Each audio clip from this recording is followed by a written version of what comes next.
هذه الوصفة تاع الزيتون كاسي اللي يخدموا بها صحاب المحلات، جبتها لكم مباشرة من عند مول المحل اللي نشري عنده. عطاني الطريقة اللي يخدموا بها، اللي تقعد لهم مدة حتى 6 شهور عام بلا ما يفسد، بواحد التتبيلة بزاف بزاف بنينة. كاين بزاف يعني اللي يبيعوا الزيتون كاسي بصح ما يجيهمش بنين، لكن هدايا معروف به. صراحة موافا نخدمو وياكلوه أفراد عائلتي ولا ضيوف صدفة عندي كامل تعجبهم البنة، يقولوا لي واش راكي ديري له باش يجي كيما تاع المحلات.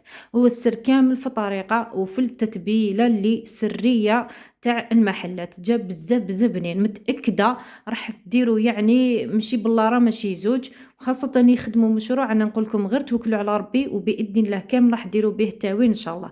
يلا ما نطولش عليكم ونبداو نحضروه. ان شاء الله تكونوا كامل بخير وبصحة جيدة. نروح مباشرة في تحضير وصفة زيتون كاسي.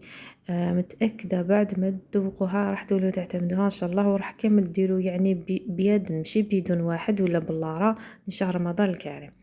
بسم الله. شوفوا عندي هنا بالنسبة للزيتون، عندي زيتون ماهوش مالح بزاف. انا نبيتو يعني انا كي يشريه الزوج نشلو مليح نديرو في الماء ونديرلو مغرفة تاع الخل، هكذا يحافظ على اللون تاعو وفي نفس الوقت هذاك الماء ينحيلو كامل الملح الزايد.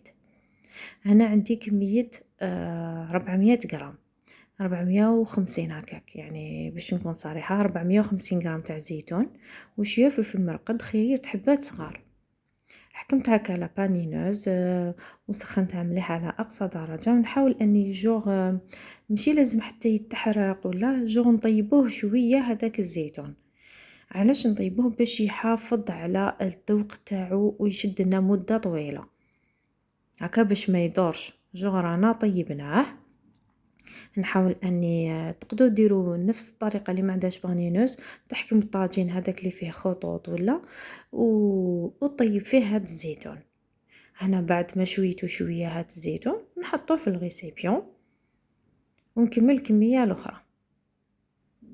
فقط خير نوعيه اللي تكون هذيك الشابه رايحه للاصفر، وخير نوعيه اللي تكون ماشي مالحه بزاف. كي تروحوا تشوفوا في المحلات كاين اللي يبيعوا مالح كاين اللي يبيعوا ماشي مالح بزاف. انا درت كاع من هذيك الكميه، ودرت حبيبه تاع فلفل مرقد. من احسن خيروهم صغار، انا خيرتهم صغار عند اللي يبيع. واش راح نديرو تاني يعني اختياري واش تحبوا تضيفوا. انا ضفت انا حبه فلفل قطعتها صغيره، وتاني زروديه كميه من زروديه قطعتها مربعات صغار. تقدروا تقطعوهم شرائح هكا شابين فيهم يعني زيكزاك، تقدروا ديروهم طوال كما حبيتوا. بالنسبه للتتبيله واش عندي هنايا انتيج هكا تاع زعتره، 3 ورقات رند صغار ماشي كبار، ولا درتو كبار ديروا زوج. عندي هنا نص ملعقة كبيرة عكري، نص ملعقة كبيرة كركم، ونص ملعقة كبيرة توم مرحية، وعندي نص ملعقة كبيرة قزبر، عندي ملعقة صغيرة تاع زنجبيل، وعندي ملعقة صغيرة تاع زريعة البسباس. هذاك الذوق تاع البسباس هو اللي حيخلي كامل هاد الوصفة تاعنا تجي بنينة. عندي هنايا درت 2 ملاعق كبار تاع الهريسة يعني حارة، تقدروا ديروا هريسة عادية. هذا فلفل هذاك فلفل قرن حار هذاك مدروس. ودرت هنايا حوالي 3 شرائح تاع الليمون، قطعتهم على شكل مثلثات صغار. دور الليمون يخلي يحافظ على اللون هذاك ويعطي بنه ويخلي هذاك هذوك الزروديه ويعطي لهم طراوه. هنا درت شويه تاع الملح، ما تكتروش بزاف باش ما يجيكمش مالح. ونحاول اني نفتت كامل هذوك اللي تيج تاع زعتره. يعني عطيت لكم مقادير مضبوطه تاع لي زيبيس بالنسبه لكميه 450 غرام تاع الزيتون. درت 3 ورق رند صغار كيما قلت لكم، الا عندكم كبار ديروا زوج برك. نروحوا انا حنديرها غير بزيت زيتون. درت 4 ملاعق حتى ل5 ملاعق فايضين تاع الزيت كيما راكم تشاهدوا، ما يعادل حوالي نص كاس حتى الكاس غير ربع تاع زيت زيتون. انا درتو غير بزيت زيتون باش يكون صحي ومغذي، واللي ما عنده زيت زيتون تقدر تخلط بين زيت زيتون وزيت عادي. نخلط كلش مع بعض. هنايا كان خاصني لي كورنيشو، شريت لي كورنيشو راح نزيد نخلطهم معاكم. خلطوا كلش مليح هكذا.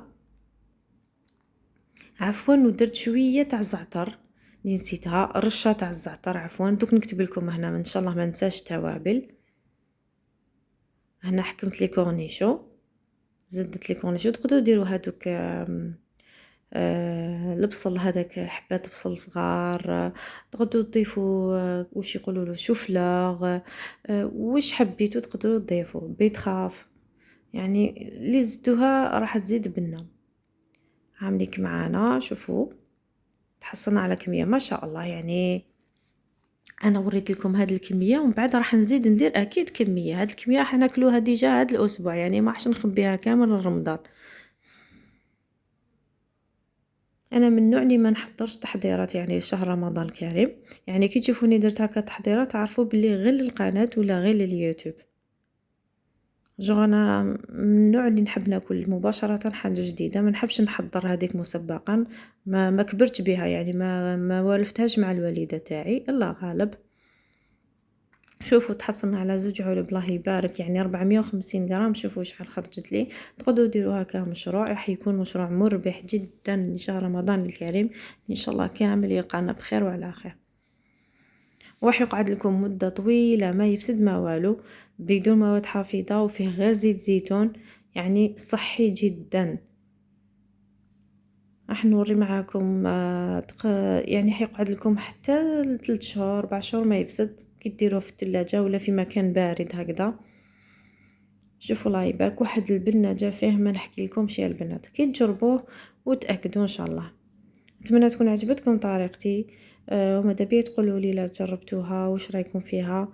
علي نقول لكم انتظروني في وصفه اخرى في موعد اخر يا رب ان شاء الله. يا رب يا رب يا رب من كل اعماق قلبي ربي يخف على بابا ان شاء الله يا ربي. دمتم في عيد العام، مع السلامه.